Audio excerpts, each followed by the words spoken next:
We now return to Illinois Rising, presented by the Illinois Policy Institute, the radio show discussing the honest truth about Illinois policy and politics. Here's AM 560's Dan Proft.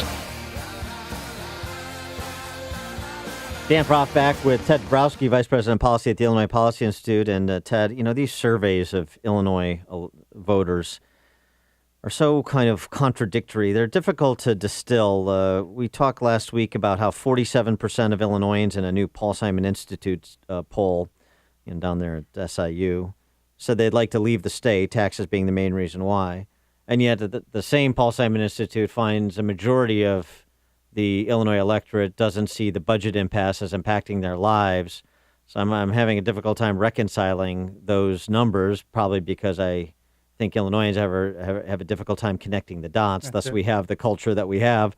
And I also think there's a silent majority that just acts, doesn't talk.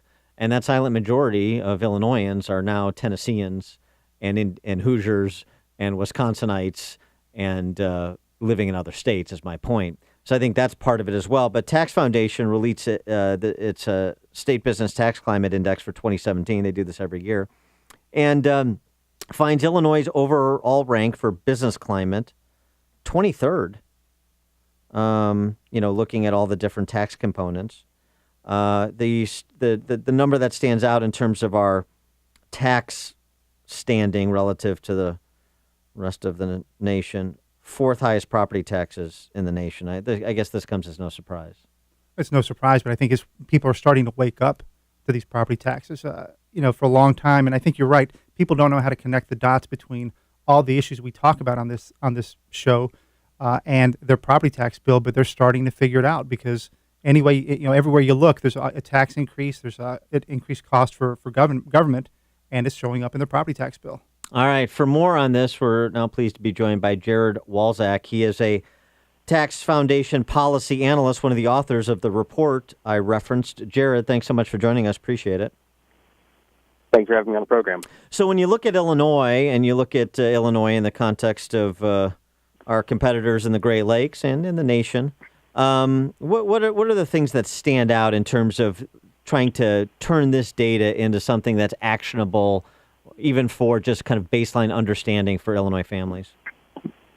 Firstly, you see that there's some stiff competition in the area. While certainly there are some other states that have relatively poorly structured tax systems, you have states like Indiana, Michigan, and Missouri nearby that are doing very well. Indiana, in particular, a state that has really done a good job in recent years of finding ways to compete, to not only lower taxes, but to make the tax system more neutral, more pro-growth, to find opportunities to make that a really attractive state to live and to work. And, we see Illinois struggling here in some areas, doing better in others. And one advantage of the index is we can sort of break it apart and see how the state's doing in different things. Obviously, a low-rate, single-rate individual income tax, but a high corporate income tax once you include the personal property replacement tax, and really where the state ultimately gets dinged the most is on property and wealth taxes with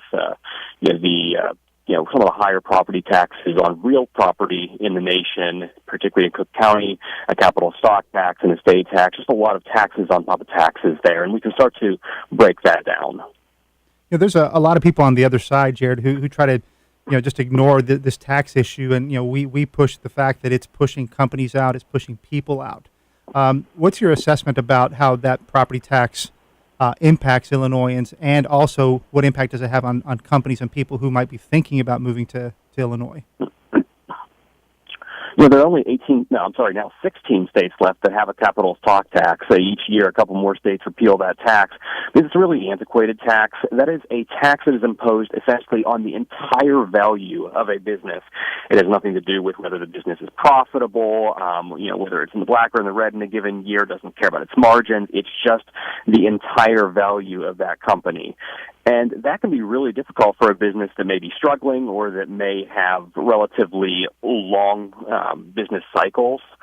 And businesses look at that sort of thing. States have increasingly recognized that that is a tax that is just not geared towards a 21st century economy. It's just a legacy, a remnant of a simpler way of doing taxes for government, but a much worse way for businesses and a much worse way for growth.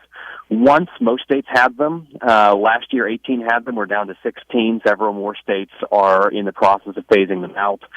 Illinois still has one. That's a problem. The estate tax can also be a problem for closely held and family-owned businesses because while it's certainly true that the estate tax only applies to people with more wealth than the average individual, nonetheless, you have a lot of small businesses that can be broken apart to pay those estate taxes. And this is a problem not only for the owners, but also for the employees of those businesses. So these are taxes that are in many ways very counterproductive for a state to impose. Now, I look at Illinois and compare that to Indiana, as you were alluding to before, and the two taxes where there was just a chasm worth of difference between the two states. Property, as we were mentioning, and I'll get to again, but also unemployment insurance. Explain the disparate impact of the wide berth between Illinois' unemployment insurance taxes and Indiana's. Unemployment insurance taxes are one of the more complex and I think one of the least discussed ways that taxes differ across states. Of course, every state has unemployment insurance taxes. You impose taxes on wages and use that to fund the unemployment insurance fund, and you levy this a number of ways. There are firstly the question of what the standard rate is. We have these rate schedules, and least and most favorable rate schedules, and businesses that prove themselves sort of worthy, the businesses that don't lay a lot of people off, that have a good track record, they get a more favorable rate. Businesses that have a worse record or that are new and haven't proved themselves yet get a less favorable rate. They pay more. So states like Illinois that treat new businesses as the essentially worst actors for a longer period of time and make them spend more time proving themselves, they get a worse score. You also get the very difficult question that states face about what to do to ensure the fund's solvency. Some states have solvency taxes where essentially the tax rates go up when the fund is low. Other states try to maintain that balance throughout the years. Some states ratchet up rates or change treatment or tax more businesses, including prior employers, when things get bad. And Illinois has a complex and in many ways non-neutral system that exacerbates the downturn. So whenever businesses are struggling the most, that are already struggling and trying to avoid laying off people, those taxes are rising. And while we understand why they're rising, because of course the costs are going up at that time, a state that plans ahead and has a better tax structure for the long haul is going to be doing better by those businesses, doing better by the employees, and just doing better on taxes overall. Jared, you're touching a point where we've all known it, that Illinois struggled to create jobs, especially since the Great Recession. We've been one of the worst states to recover on jobs. And, so that means that, people leave because they can't find their opportunities here, but they're also leaving because those taxes are too high. And I was looking at some numbers last night, and Illinois homeowners pay double what homeowners in Missouri pay, and 2.5 times more what homeowners in Indiana and Kentucky pay for their property taxes. So what is it that you think a place like Illinois, we're trying to make Illinois a great state again, we're trying to make it be a beacon of opportunity, and yet people are leaving. How do we reverse that as it relates to property taxes? There's some opportunities to be competitive, and you don't need to be the lowest. There are lots of great reasons to live in Chicago, and I imagine that people are willing to pay more to live in Chicago than they might be to live in some other areas in the region.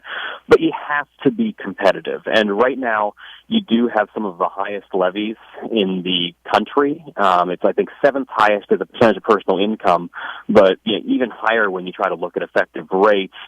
And it's really tough. It's a decision that the state and the localities have made long ago as to how different priorities are funding, but there is a very heavy emphasis on real property taxes in the state, particularly in Cook County, but also in some of the bedroom communities. And you do see it elsewhere in the state as well.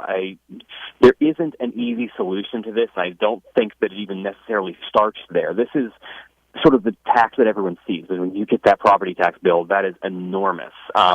But it's not even perhaps the most damaging tax the state has. This goes perhaps to spending priorities in the state. It goes to a lot of issues beyond just taxation, but there does need to perhaps be an effort to diversify the tax base, to not put it as strongly on real property, because people are getting hit pretty hard.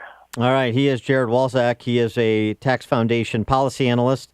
And the new report out, the State Business Tax Climate Index for 2017 report that the Tax Foundation does annually. Jared, thanks for joining us and helping us to distill the report you put out and Illinois' place in it.